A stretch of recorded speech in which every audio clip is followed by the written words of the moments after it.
You see it, right? I know. After 4 years, right, of sitting on that bed, I have decided to do something new. I even lit a candle for you, like a new candle. Strawberry fizz. You know what? I'm a YouTuber. I'm a real YouTuber. Get to know.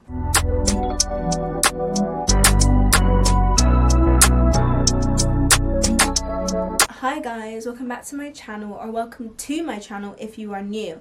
If you are new, you have no idea what that was about. Like, I'm so sorry, but if you are new, hi, I'm Elodie, and I hate doing stuff like this. I hate this. You know, I've edited out so many times where I've said this in videos because it's so awkward. Like, hi, I'm Elodie. Like, I have to tell you about myself. Like, just watch the video. Do you know what I mean? That's so rude. But, like, you would get the gist if you watch the video. But I'm going to tell you anyway. Hi, I'm Elodie. And I make videos on self-development and faith. More about faith. Have I got earrings in? I have. I thought I didn't. Oh, my gosh. Even though I've got massive ears. But, like, I feel like without them, it just makes my ears feel even bigger. Anyways, besides the point, I mostly talk about faith. So if you want to learn more about Christianity, get to know Jesus, because really and truly, Christianity is misconstrued. And people think that I'm all about church and religion. I'm about Jesus. So if you want to know about Jesus, then come to this channel. We shouldn't really be talking about this. We should. Every day is appropriate for Jesus. And actually, it's Good Friday.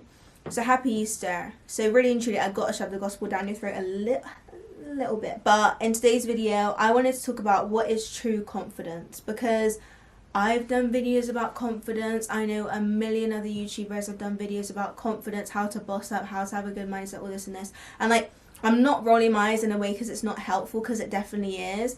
But like, I was thinking to myself, I was like, I could do another confidence video because I've done one on my old channel.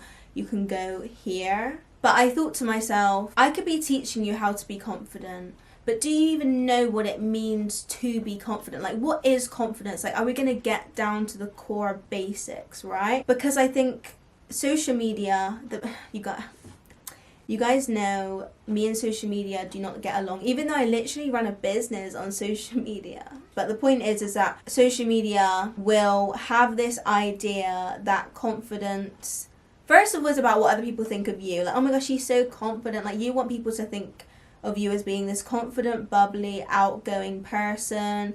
And that's kind of what we define confidence being. Like, we define it as being this almost personality trait. Confidence is not a personality trait. Confidence is a mindset. It has nothing to do with being bubbly or outspoken. If that is your personality and you're trying to be confident in that personality, then that's a different thing. But for me, well, actually, I'm quite, I was going to say for me, I'm definitely very bubbly and outspoken. But in terms of the extrovert / introvert thing, I am very introverted. Sounds like a lie. I know it does. It's a thing where I will chat to this camera till kingdom come, but I don't want to chat to you. Like, I don't want to talk to people. Like, I don't want a response like this. I'm talking to a camera and he sat there just like watching me. Like, that's what I like. Like, don't talk to me. And that's so rude. You're not going to subscribe to me. Like, I actually love people. Like, I do love people. But what I'm trying to say is that I'm not going to force myself to be this chatty person who has loads of friends just to seem confident. And that's the point of this video. Being confident, as I said, isn't being bubbly, outspoken, having loads of friends and posting on Instagram every day, being this influencer type person because we think, oh, she's so confident because she posts a photo in her bikini. What?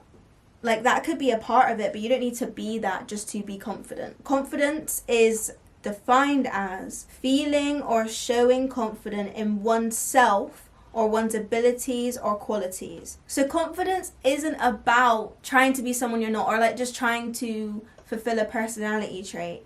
Confidence is about you and having confidence in what you already have. So like, confidence in the fact that I am not a people person. Like, okay. Let me clear that up because I don't want people to like hate on me. I'm a very chatty person when I'm in the mood, but I thrive being on my own. Like, this room is my sanctuary. So when we look at confidence, it's about me having confidence in what I already possess, the qualities that I already have. Obviously, that was absolutely stupid example because I feel like such an idiot now and I feel so mean. But I think I'm just like in a really good mood, and then that turns very sarcastic. Like, please get to know. And I hate telling people that I'm sarcastic because it's like you should just know, but like you shouldn't, because that's really rude. But like I feel like that ruins a joke.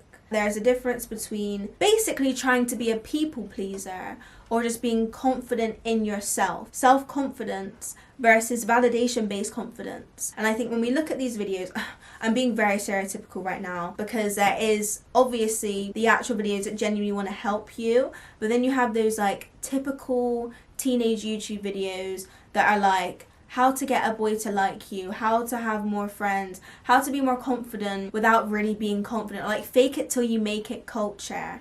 But that does not do anything for the person. All that does is help the exterior self. When they go in their room at night on their own, what type of thoughts are going around their head? And maybe you truly do want to be confident, but you are still relying on those other people to fill you up and make you feel whole and basically give you that sense of purpose, that sense of identity, that sense of belonging.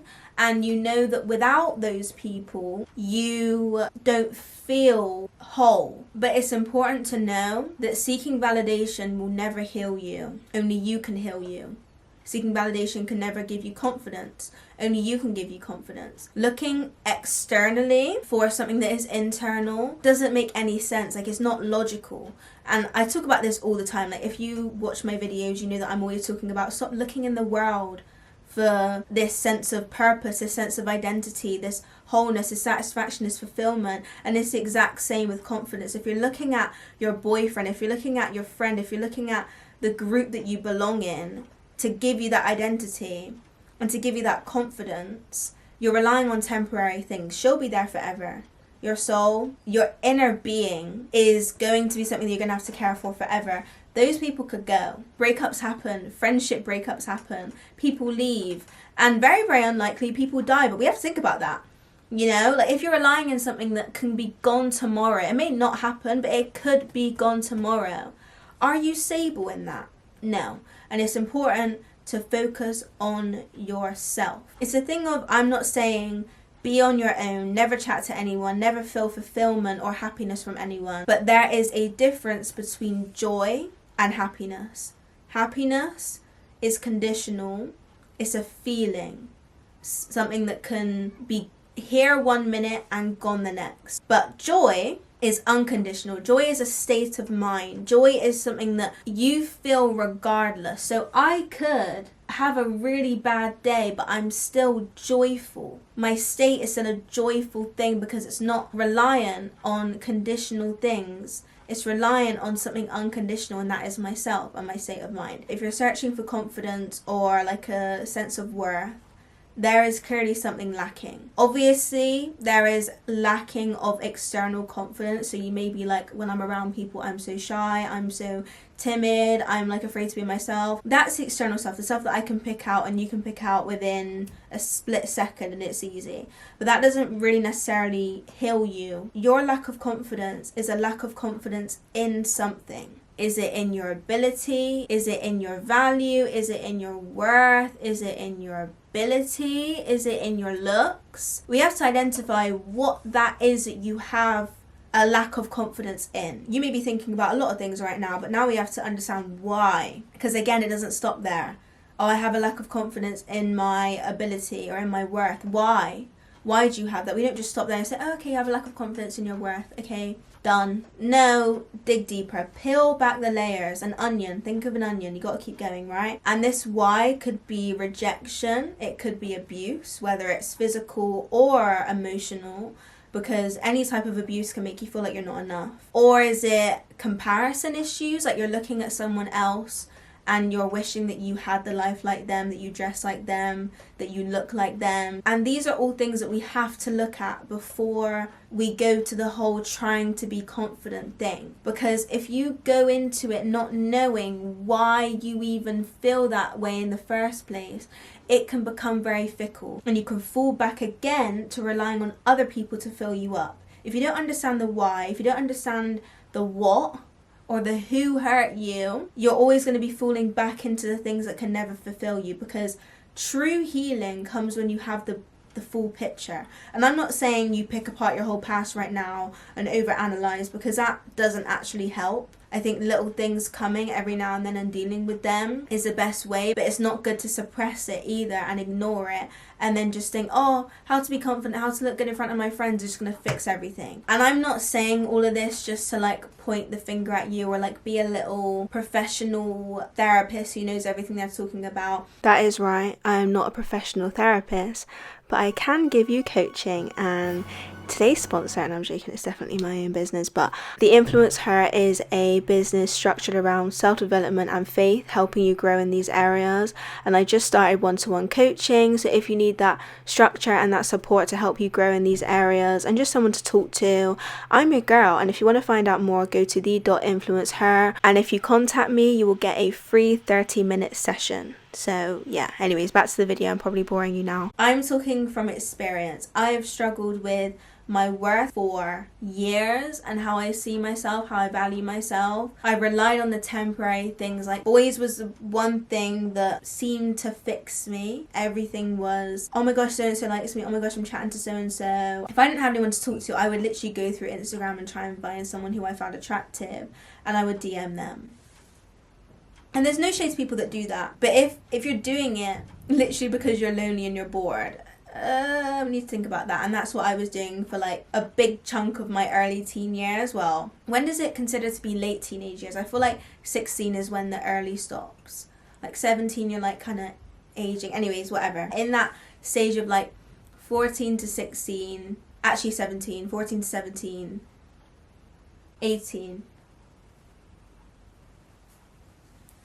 14 to 18, I was like basically doing that with boys and like trying to gain validation from them to make me feel good. But this was never much of an issue. Like, it was an issue. It was definitely down to like crazy hormones and the fact that everyone was boy crazy and you just kind of hop on the wave. I think it really escalated when I got in my first relationship. It was a very toxic relationship. I'm not even going to go too much into it because I've never really like spoken about it that much because it kind of traumatizes me. But it was very toxic and it was a lot of emotional manipulation. It gave me this sense of I'm not worthy unless he tells me I'm worthy, and it created a lot of deep wounds I don't really think I ever dealt with until later on. Shortly after that I got another relationship, and that was a great relationship, not toxic until we broke up. But we broke up and I was like in love with him, blah blah. I've talked about this before, we're gonna move on. That was a situation that led me to discover what self-worth actually means. And with what I just told you, that's a conclusion that I have come up with. Don't do that. And I'm not saying that I'm 100% there yet, but I think if you know what you are relying in, it makes the actual journey easier. Don't allow Instagram to tell you to fake it till you make it. And like, it used to make sense to me because I'd be like, okay, well, if you like act like it, you'll start to be it. Obviously, speaking positively, that's a good thing. But if you're acting like nothing's wrong, literally to the point where you're suppressing and not working on yourself, you're suppressing the things that you're dealing with, you will never truly find confidence. You'll literally only find cockiness and over-the-top behaviour to overcompensate for everything that you're struggling with. Too much confidence can sometimes be the fact that they're struggling on the inside, because you overcompensate, you try and do really, really good to like seem perfect and like seem happy and seem like you don't care about what other people think. And I probably did it the same myself. That's a lie, I definitely did. Fake it till you make it only works in social settings because they need that sense of validation. I want to get into the whole confidence equals knowing your worth. And worth is something that I think a lot of people get like confused about, because they think, oh, I have to like work towards this, I have to strive to have a better worth. And self-worth is another word for self-esteem, and self-esteem is defined as confidence in one's own worth or abilities. So basically meaning self-respect. This means that it's the confidence you have in your worth or abilities. This means that your worth and abilities are already there and thriving. Like, you don't need to do anything to get it. It's just up to you if you have the confidence in it. Your worth isn't determined on how you feel about it. I feel like I'm not worthy, I feel like I'm not good enough. Your worth is dependent on you being, by default, a valuable human being. There was nothing that you could have done in your life or felt in your life that took that away from you. You are a human being. Like, why do you think limbs on the dark web is so expensive? Because human beings are very valuable. That was a really bad example, and I'm sorry. And it's the same as God's grace. And here we go, preach yellow. It's Good Friday. So the fact that our value never goes down, it's the same as God's grace. We have God's unending, unchanging, and unmerited grace by default. There's nothing that will make God take that away. Like, no sin, no lack of good works will make God take it away from you. And guess what? Even when you don't feel like God loves you, even when you don't feel like God has forgiven your sins, He has. What you feel doesn't matter. What you feel, don't do that. Every time, the devil. God's grace is not contingent. Is that the word? Like, not reliant on what you do. And it's the same as your value. Your value is the same yesterday, today, and forever. And I wanted to give you guys this analogy. I've given it many times before, but I love analogies. Think of your worth as a jewel. A rich, priceless, beautiful jewel that's been put on display at a museum. A member of the public could come along and talk about how worthless a jewel is, spit on it, degrade it, and tell people not to go see it, and just genuinely not believe it has any value. But guess what? The jewel stays the exact same value, price, and rarity, because it's not contingent. Oh, I use that word. It's not contingent on a human being's opinion of it. Your worth is far above all principalities and powers. It is sat up there with Jesus. Jesus is holding your worth. And no one down here, no one's opinions, not even yourself, can take that away. Walk by faith and not by sight. Your sight may tell you that you're not worthy, that no one likes you, that you're not a good person. But God says otherwise. Your worth says otherwise. That is a entity that cannot be touched by physical things. No one can hurt your worth. People can hurt your self-worth and how you see your worth, but that worth is not affected. I could yell at a £10 note all day long and it's not going to turn £5 note tomorrow. So how to be confident, because that's probably what you came on this video for, even though I didn't title it as that, so I'm not gonna act like I clickbaited you, because I'm not a liar. The devil's a liar, but I'm not a liar. There is no magic key. There is not one thing that you can do. It takes dedication, time, and it takes a lot of sacrifice. But if you want to know more about practical things that you can do, I have a video on how to start your self-love journey, and I will leave it here. All those things was definitely a key part of my growth, but it never healed me unless I put God in the mix. I want you to know the fulfillment that comes through Christ. God knows your worth more than you know your worth. God is the only source of pure healing, pure reliability, and pure love. You cannot get anything better than God. That is the top of the top of the top. And we have the ability to access that, which is out of my mind, because He didn't have to give us that love. He didn't have to send His Son down the cross for us. We did it anyway. And I know that with confidence, with self-love, with self-worth, key word is self. And we put a lot of emphasis on us and what we can do, but we are only human beings and we can only ever do so much. The only person you can trust is yourself. Don't trust other people. You can't even trust yourself. You trash yourself every single day. You can get better at that, you can grow in that, but there is always that possibility of error, of mistake, of sin, of things that literally hurt us from seeing ourselves in the way that we should. And you could love yourself one minute and hate yourself the next. But Christ is the same yesterday, today, and forever. God never changes. God never changes His opinion about you. You are a child of God. You are fearfully and wonderfully made. And that is that. That is period. You sin, still my child. You make a mistake, still my child. You hate on yourself, still my child. That love is there already. But when you form a relationship with God, that then comes onto you. And I know that we talked about how relationships, you can't rely on them, but people die. God never dies. God was never born. God was there yesterday, today, and forever. He takes the importance off of us and puts it onto Him. Not because He's egotistical, not because He's selfish, but because He knows that if we focus on ourselves too much, we will find error, we will find mistake, we will stress about it, because it's all about us and what we have to do. God says about me and what my Son did on the cross. My Son died so that you can have a relationship with me and that your sins do not impact your identity and do not impact your worth. And when we rest in that, there is a supernatural change that cannot be described. And if you want to know more about all of this, obviously my channel has so many videos about Christianity. Jesus. So many videos about Jesus. It's not even like I hate the word Christianity, but I know that other people, when they hear that, they like tense up because they just think about religion and like a scary God. But it's not. It's about the love of Jesus and the grace of God. But anyways, I have many videos on that. But I posted a podcast yesterday talking about fearfully and wonderfully made, so your identity in Christ, your worth. So if you want to check that out, you can. The link will be in my description box. Ended on a very churchy note, but I think that's very positive. I love you guys so much. Thank you for watching, and I will see you guys in the next video. Bye.